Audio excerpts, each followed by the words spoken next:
Hello, I'm Emma Vardy. Let's start this hour with some breaking news. 9 people have been killed in a Russian drone strike on a passenger bus in northeastern Ukraine. That's according to local officials. The Sumy regional administration says another 4 people were injured in the town of Bilopillia on Saturday morning. The reported attack comes just hours after Russia and Ukraine held their first direct peace talks since 2022. Let's speak now to our Ukraine correspondent, James Waterhouse, who's in Kyiv. James, what more do we know about this strike? Well, the police in the Sumy region have posted some pretty disturbing images of a mangled minibus where there is blood on the floor along the side of a road, and they say that it was packed full of passengers making its way from the border towards the northeastern city of Sumy itself. They say it was struck by a Russian drone.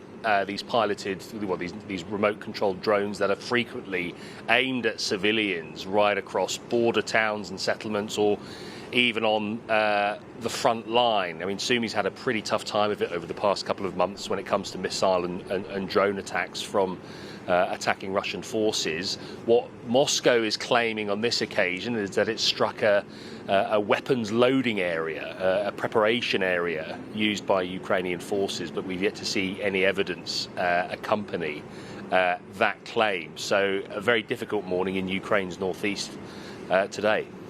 And this coming off the back so soon after those peace talks between Ukraine and Russia, what effect might this have on that process? I think we're talking about a process, whilst diplomatically significant. Yes, it is true that it's the first time in more than 3 years that Ukrainian and Russian officials stared each other in the eye and tried to negotiate some kind of end to the fighting. There were areas of agreement when it came to a large prisoner exchange, 1,000 by each side. Now, there are preparations taking place, we understand, already for that to happen. But when it comes to a ceasefire itself, I don't think we are any closer. You know, the Russian delegation in Turkey has been accused again of demanding the complete control of 4 Ukrainian provinces. You know, that would equate to the handing over of swathes of territory and major cities that Russia has been unable to take in all the years of fighting so far, and Ukraine simply won't go for it. Now, Volodymyr Zelensky's had his European allies put an arm around him once more.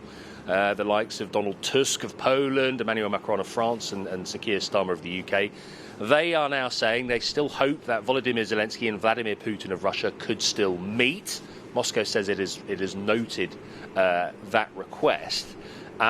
But Vladimir Putin has been accused of merely buying time, trying to take part in these peace talks to stall further sanctions, economic punishments, which are being prepared by Ukraine's European allies as well this week, as these attempted peace talks really do for Ukraine drag on. What do you think it would take, the steps that would be needed to get to direct peace talks between Zelensky and Putin? I think it would take a catalyst in the shape of Donald Trump.